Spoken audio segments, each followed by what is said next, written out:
ॐ युञ्जानः प्रथमं मनस्तत्त्वाय सविता धियम् अग्निर्ज्योतिर्निचाय पृथिव्या अध्याभरत्। हे मनुष्यों, जगत पर सब करता ईश्वर का तत्व ज्ञान प्राप्त करने के लिए पहले बुद्धि योग करो। बुद्धि योग कहते हैं सत्संग को, अर्थात बुद्धि में पढ़ करके या सुन करके ईश्वर का ज्ञान बुद्धि में प्राप्त करना, इसको सत्संग कहते हैं। इसको श्रवण ज्ञान भी कहते हैं। बुद्धि में उस ईश्वर का ज्ञान बुद्धि में पहले समझना, उसके बाद उसकी प्राप्ति के लिए क्या करना है? मनस्तत्वाय। मनस्तत्वाय कहते हैं मानस जप और मानस ध्यान को। मनस्तत्वाय सविता धियम अग्निर्ज्योतिर, अग्नि की ज्योतियों का योग करना। अग्नि की ज्योतियों का योग करना एक नाम का जप मन से करना, यह मानस जप है। एक रूप का मन से ध्यान करना, यह मानस ध्यान है। यह स्थूल उपासना है, स्थूल नाम रूपात्मक उपासना है। और उसके बाद अब ऊपर अग्नि की ज्योतियों का योग कैसे करेंगे? किताब में पढ़ लेने से कोई इस बात को नहीं समझ सकता है। कोई अच्छे साधक या संत के सानिध्य में बैठ करके इस बात की जिज्ञासा करेगा, पूछेगा, तब इसका रहस्य। अग्नि की ज्योतियों का योग करना क्या है? आंख बंद करने पर क्या दिखाई पड़ता है? अंधकार दिखाई पड़ता है, कुछ नहीं, बस काला अंधकार दिखाई पड़ता है। उसी अंधकार के बीच में देखना है। मन अंधकार के बीच में ऊपर नहीं, नीचे नहीं, दाएं नहीं, बाएं नहीं, बस ठीक बीच में देखना। इसको कहते हैं दृष्टि योग की क्रिया। दृष्टि योग की क्रिया, दृष्टि, दोनों दृष्टि की धारें फैली हैं। अब उसको मानी दो बनी हैं, और उसको बस एक जगह पर करना है, वो बाहर में नहीं होगा। बाहर में जितनी दूर तक दृष्टि जाएगी उतनी फैलेगी दृष्टि। दृष्टि को भीतर में दृष्टि को जोड़ना है। वो एक जगह पर उस अंधकार के बीच में, यूं कहिए दृष्टि की धारें जहां से निकली है वहीं पर अपने दृष्टि को समेटना, यह दृष्टि योग की क्रिया है। दो दृष्टि योग की क्रिया, योग मतलब जुड़ना। दृष्टि जुटेगी, दृष्टि की धारें जुटेगी तो क्या होगा? अंधकार फट जाएगा, प्रकाश होगा। यही अग्नि की ज्योतियों का योग करना। अग्निर्ज्योतिर्निचाय पृथिव्या अध्याभरत, यही अग्नि की ज्योतियों का योग करना है। ये कोई अच्छे साधक जिन्होंने साधना की है वही इस बात को बता सकते हैं, इस क्रिया को नहीं समझ सकते। इसीलिए पहले बुद्धि योग करो, अर्थात सत्संग करो। सत्संग करने के लिए कहां जाना पड़ता है? भगवान श्री कृष्ण कहते हैं, श्रेयान द्रव्यमयाद ज्ञान यज्ञः परंतप सर्वं कर्माखिलं पार्थ ज्ञाने परिसमाप्यते। बहुत तरह के यज्ञ होता है ना। विष्णु यज्ञ होता है, महारुद्र यज्ञ होता है, महासत्यंडी यज्ञ होता है, देखते हैं ना। यज्ञ होता है, उस यज्ञ में क्या करते हैं? उस यज्ञ में यज्ञशाला होता है। यज्ञशाला, यज्ञशाला मतलब वो यज्ञ का घर मंडप और उसमें हवन कुंड होता है, उसमें हवन कुंड होता है और एक यजमान होते हैं, यजमान जो यज्ञ कराने वाले होते हैं, और एक पूज्यमान होते हैं जो पूजा कराते हैं। अजमान और पूज्यमान, वो पूज्यमान पूजा कराते हैं, मंत्र पढ़ाते हैं यजमान से, और मंत्र के द्वारा उसमें औषधि डालते हैं, ओम स्वाहा करके डालते हैं। यज्ञ का मुख्य काम वही है। और उधर जो भी मेला ठेला है वो दृश्य है केवल आकर्षक बनाने के लिए। महाविष्णु यज्ञ, महासत्यंडी यज्ञ, महारुद्र यज्ञ और तरह का यज्ञ है। ये सब जो यज्ञ है सभी यज्ञ उधर कर ले, लेकिन ज्ञान नहीं होता है। यह कौन है? यह है द्रव्य यज्ञ है। कौन यज्ञ है? द्रव्य यज्ञ। उसमें जो औषधि जलाते हैं, घी, तिल, जौ और तरह की औषधि होती हैं, सरहर होते हैं, चंदन की लकड़ी होती है और तरह की लकड़ियां होती हैं। ये सब क्या है? ये द्रव्य यज्ञ है। द्रव्य को उसमें स्वाहा किया जाता है। लेकिन यहाँ भगवान श्री कृष्ण कहते हैं श्रेयान द्रव्य मायाद ज्ञान यज्ञ परंतप, हे परंतप अर्जुन, जितने प्रकार के द्रव्य यज्ञ है उस सभी यज्ञों से श्रेष्ठ कौन यज्ञ है? ज्ञान यज्ञ। ज्ञान यज्ञ, वहां पर यज्ञशाला होता है, हवन कुंड होता है, यजमान होते हैं, पूजमान होते हैं और द्रव्य सामग्री होती है हवन कुंड में देने के लिए। और फिर पंडित जी मंत्र पढ़ाते हैं स्वाहा स्वाहा करके। लेकिन यहां पर इस तरह की कोई जो ये ज्ञान यज्ञ में यज्ञशाला देखने के लिए नहीं मिलता है, न हवन कुंड देखने के लिए मिलता है, न इसमें यजमान देखने के लिए मिलता है, न पूजमान देखने के लिए मिलता है, न स्वाहा स्वाहा का मंत्र पंडित पढ़ाते हैं, ना वो हवन सामग्री होती, यहाँ कुछ नहीं। लेकिन यहाँ पर भी यज्ञशाला है। ये जो पंडाल देखते हैं सत्संग का पंडाल, यही यज्ञशाला है। क्या है ये? क्या है? यज्ञशाला है। और यहाँ पर हवन कुंड क्या है?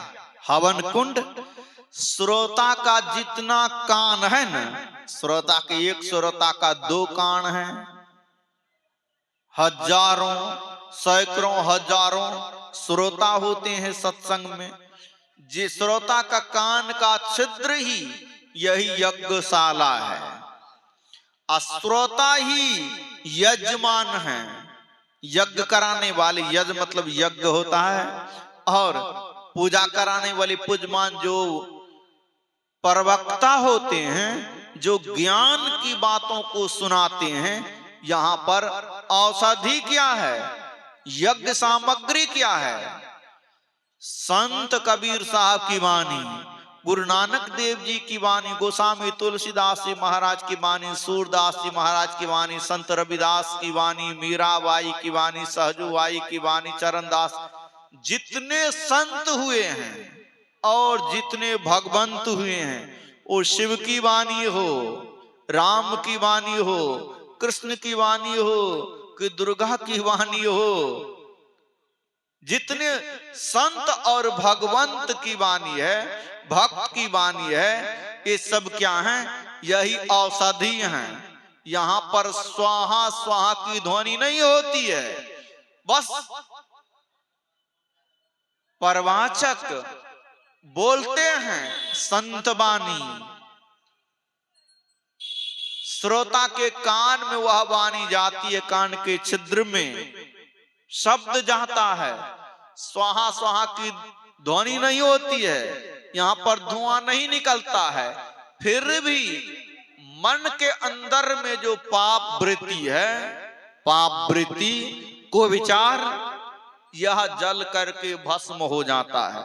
मतलब पाप वृत्ति उत्पन्न नहीं होती है। जितनी देर सत्संग की बातों को सुनते हैं, संत वाणियों को सुनते हैं, उतनी देर आपके अंदर में पाप वृत्ति उत्पन्न नहीं होती है। इसीलिए पाप स्वाहा स्वाहा की ध्वनि होती नहीं है, धुआं निकलता नहीं है, फिर भी पाप जल करके खत्म हो जाता है। इसीलिए इसी यज्ञ माने ज्ञान यज्ञ सभी द्रव्य यज्ञों से ज्ञान यज्ञ श्रेष्ठ है।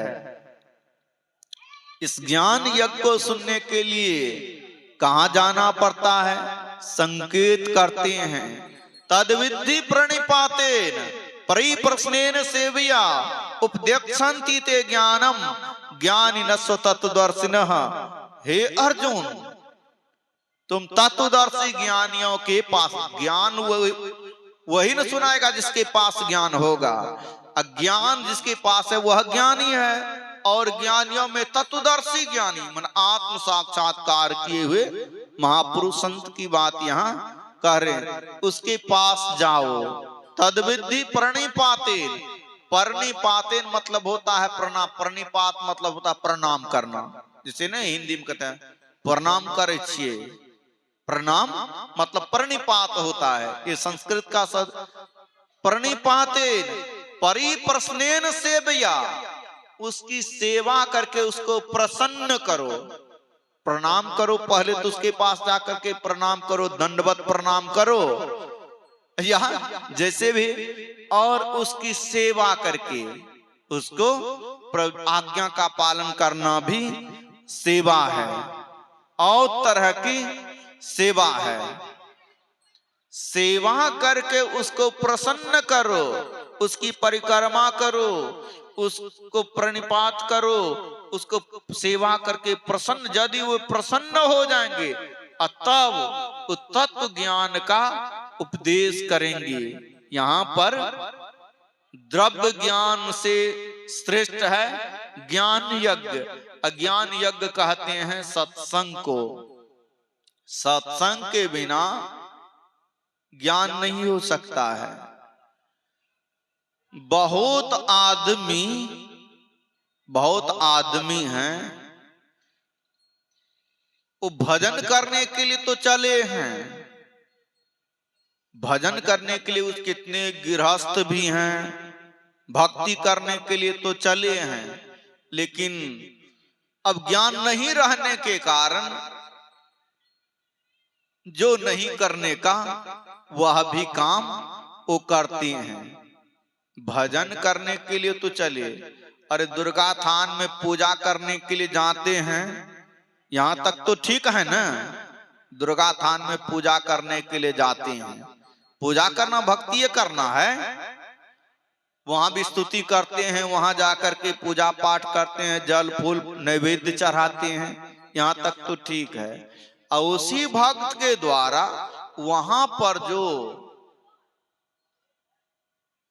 बकरा की बलि दी जाती है, भैंसा की बलि दी जाती है, यह कौन भजन है? दूसरे की हत्या करना, दूसरे का गला काटना, ये पाप है कि पुण्य है? कोई भी नहीं कह सकता है कि ये पुण्य है। उसके मुंह से यदि सुनना चाहेंगे वो भी कहेगा ये पाप है। कहना पड़ेगा, सत्य तो मुंह से अनायास निकलता है। ऐसा वो करते क्यों हैं? अज्ञान बस करते हैं, इस बात को नहीं जानते हैं। जबकि दुर्गा सप्तशती को पढ़ेंगे न, दुर्गा के स्वरूप का वर्णन किया गया है, दुर्गा के स्वरूप का, और दुर्गा के बारे में माने वो कैसी हैं। या देवी सर्वभूतेषु दया रूपेण संस्थिता नमस्तस्ये नमस्तस्ये नमस्तस्ये नमो नमः।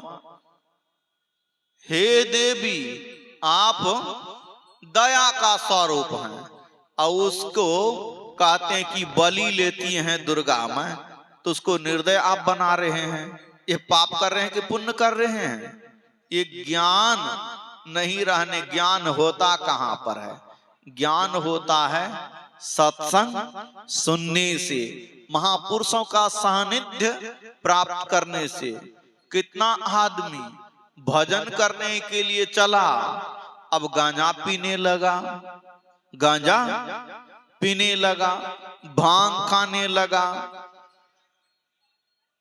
अब नशाओं का सेवन करने लगा। तो यह भजन में नशाओं का सेवन करने की क्या जरूरत है? वहां पर भांग तंबाकू छूथरा अफयूय और शराब, कह कबीर इनको तजे तब पावे दीदार। गांजा भांग अफीम चरस तारू चंदी मद ककीना, सही तंबाकू नशा है जितने, तजन योग तज डारो तितने, गुरु महाराज की वाणी है। जितने प्रकार की नशा हैं, सभी नशा बुद्धि को खराब करते हैं। अब बुद्धि को खराब करते हैं, स्वास्थ्य को खराब करते हैं। अब बुद्धि को बढ़ाना है, बुद्धि में ज्ञान प्राप्त करना है, क्या बुद्धि को खराब करना है? ईश्वर का तत्व क्या ज्ञान प्राप्त करना बुद्धि में, बुद्धि को बढ़ाना। अब नशा से बुद्धि खराब हो जाती है, बुद्धि बिगड़ जाती है, मन बिगड़ जाता है। चले हैं भजन करने के लिए, चले हैं ध्यान करने के लिए, अब खैनी बीड़ी गुटखा गांजा शराब पीते हैं। ऐसा करते क्यों हैं? अभी गुरु महाराज की वाणी का मैंने पाठ किया, ज्ञान के बिना कर्तव्य कर्मों का निर्णय नहीं हो सकता है। ज्ञान के बिना कर्तव्य कर्म, कर्तव्य कर्म क्या है और कर्तव्य कर्म क्या है? कर्तव्य कर्म विधि कर्म को कहते हैं और कर्तव्य कर्म निषिद्ध कर्मों को कहते हैं। विधि निषेध में कलिमलि हरनी, कर्तव्य कर्म क्या है और कर्तव्य कर्म क्या? करने योग्य कर्म को कर्तव्य कर्म कहते हैं, नहीं करने योग्य कर्म को अकर्तव्य कर्म कहते हैं। झूठ बोलना, नशाओं का सेवन करना, हिंसा करनी, बेविचार करना, झूठ चोरी नशा हिंसा बेविचारी, पांचों पाप नहीं करने योग्य कर्म है और कर्तव्य कर्म है। और करने योग्य कर्म क्या है? सदगुरु की निष्कपट सेवा, सत्संग और दृढ़ ध्यानाभ्यास, इन पांचों को मोक्ष का कारण समझना चाहिए। कर्तव्य कर्म, सत्संग करना, ध्यान करना, सदगुरु की निष्कपट सेवा करना, ये सब कर्तव्य कर्म। लेकिन सत्संग नहीं सुनेंगे तो इस बात को नहीं समझ सकते हैं, ज्ञान के अभाव में। इसलिए ज्ञान उपार्जन करना चाहिए। क्या करना? ज्ञान का उपार्जन करना चाहिए। ज्ञान होगा कैसे? ज्ञान उपार्जन करने के लिए आपको सत्संग और विद्या अध्ययन से, विद्या अध्ययन करेंगे तो उसमें भी ज्ञान होता है और सत्संग से भी ज्ञान होता है। लेकिन केवल विद्या अध्ययन करेंगे, भौतिक विद्या का अध्ययन करेंगे, उससे पूर्ण ज्ञान नहीं होता है, अध्यात्म ज्ञान नहीं होता है। सत्संग से अध्यात्म का ज्ञान होता है। अभी श्रीमदादि शंकराचार्य जी महाराज की वाणी का मैंने पाठ किया। कुरुते गंगा सागर गमनम, व्रत परिपालन मथवा दानम। कोई जाते हैं कहां? गंगा सागर को प्रस्थान करते हैं। कुरुते गंगा सागर गमनम, गमन करना मतलब जाना।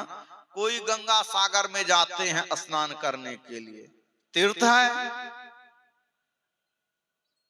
कुरुते गंगा सागर गमनम, व्रत परिपालन मथवा दानम। बहुत तरह के व्रत हैं, शास्त्र में वर्णन है। व्रत का पालन करता है। ज्ञान विहीन सर्वमते, जो ज्ञान विहीन रहता है, सर्वमत सभी का मत है, मुक्तिम भजति न जन्म, सबों का यही मत है कि आदमी मुक्ति नहीं पा सकता जो ज्ञान जिसको नहीं है। मतलब गंगा सागर में स्नान करने के लिए जाता है, कहीं जाए, हरिद्वार में जा स्नान करने के लिए, काशी में जा स्नान करने के लिए, मतलब कहीं जा स्नान करने के लिए, और सभी प्रकार के व्रतों को, एकादशी से लेकर के जितने प्रकार के उधर व्रत हैं, व्रत को वो करता है। मैंने देखा है बचपन में, अभी तो वैसी जगह जाने का मौका नहीं मिलता है, जिस समय छोटा था, एक माई बृहस्पति की पूजा करती थी, बृहस्पति भगवान की पूजा करती थी केला गाछ के नीचे, और उस जिस दिन में मतलब कि बृहस्पति की पूजा होनी है कल, आज एक मछुआ बहुत बड़ी मछली को बझाया, कितना बड़ा, जितना बड़ा आदमी होता है मैं देखा हूं, उतनी बड़ी मछली को बझाया। अब उतनी बड़ी मछली कौन लेगा, जिसके पास पैसा होगा वही न लेगा। उसी के घर वालों ने वो मछली खरीदा और बना सुना करके और रात में खाया, रात में खाएगा तो क्या रात भर में मछली निकल जाएगी, मछली का जो भोजन किया है रात भर में निकल जाएगा। और सुबह में बृहस्पति की पूजा करनी है उनको। अरे व्रत का तो नियम है, एक दिन लाही होता है न, लाही मतलब स्नान करना, सफाई सफाई, शरीर की सफाई और घर की सफाई, उसको लाही कहते हैं। फिर दूसरे दिन उपवास करते हैं, व्रत में रहते हैं, तीसरे दिन पारण करते हैं। ऐसा व्रत में कोई भी व्रत होता है तो इसी तरह होता है, माने एक दिन पहले से शरीर की सफाई करते हैं। अब रात में जो मछली खा ली और सुबह में पर्व करेगा, वो व्रत होगा? मतलब व्रत ज्ञान नहीं रहेगा तो व्रत भी कैसे हो जाएगा? ज्ञान विहीन सर्वमतेन मुक्तिम भजति न जन्म सतेन। गंगा सागर में स्नान करो या कहीं भी स्नान करो या सभी व्रतों का पालन करो या दान दो, लेकिन ज्ञान विहीन सर्वमतेन मुक्तिम भजति न जन्म सतेन, ज्ञान से विहीन रहने से मुक्ति नहीं होती है सबों का यही मत है। ये कौन कहते हैं? श्रीमदादि शंकराचार्य जी महाराज की वाणी है। या श्रीमदादि शंकराचार्य जी महाराज कहते हैं कि जो ज्ञान विहीन रहते, ज्ञान होता कैसे है? ज्ञान होता है कर्तव्य कर्मों का ज्ञान होता है, सत्संग करने से, गुरु का सानिध्य करने से, संत का सानिध्य करने से, सत्संग करने से ज्ञान होता है। सत्संग में आप पर गए, संत की वाणी सुन लिए, अभी सुन रहे थे, नलिनी दलगत जलमति तरलम तद्वय जीवन मतिशय चपलम क्षण में ही सज्जन संगति रेका भवति भवार नव तरने नौका। नलिनी दलगत कहते हैं कमल के पत्ता को, पद्म पत्र, पद्म मतलब कमल होता है, पत्र मतलब पत्ता। नलिनी दलगत जलमति तरलम, कमल का पत्ता पानी पर रहता है। देखिएगा गौर से जाकर के, जहां कमल का फूल है पानी में रहता है और उसका पत्ता पानी के ऊपर होता है और उसके ऊपर आप पानी डालिए, वो कमल के पत्ते पर पानी टिकता नहीं है, क्या होता है? पानी लुढ़क जाता है। नलिनी दलगत जलमति तरलम, वो जल पर, जल कमल के पत्ता पर टिकता नहीं है, या टिकता है तो कितनी देर टिकता है? दिए घर लुढ़क गया। उसी तरह का हम क्षण भर बहुत कम समय टिकता है। कमल के पत्र पर जल बहुत कम समय तक टिकता है, क्षणिक है। उसी तद्वय जीवन मतिशय चपलम, उसी तरह हम आपका जो जीवन है, मनुष्य का शरीर क्या है, तद्वय जीवन मतिशय चपलम। चपल मतलब होता है चंचल। जिस तरह पानी कमल के पत्र पर चंचल होता है, लुढ़कता है, उसी तरह हम आपका जीवन भी चंचल है। कब छूट जाएगा ठिकाना नहीं है। ये बाबा जो अभी बैठे थे, अभी चले गए, कहाँ गए जानते हैं? रात में जो बारिश हुई, इसका बहन है, वो ठनका गिरने से मर गया। इसीलिए वहीं गए जलाने के लिए या संतावना देने के लिए। तो यह जीवन जो है, तद्वय जीवन मतिशय चपलम, यह जीवन क्षण भंगुर है। नलिनी दलगत जलमति तरलम, तद्वय जीवन मतिशय चपलम। क्षण में ही सज्जन संगति रेखा, जितनी देर, जितना क्षण आप संतों का संग करते हैं, सत्संग की बातों को सुनते हैं, या कहिए कि भीतर में नाम का जप करते हैं, ध्यान करते हैं, जितनी देर मतलब भजन में अपने मन को लगा करके रख सकते हैं, या संत के सानिध्य में अपने को रख सकते हैं, या संत की वाणी के साथ सत्संग से अपने को जोड़ करके रखते हैं, क्या करेगा? पूज्यपाद बाबा का आगमन हो रहा है। श्री सद्गुरु महाराज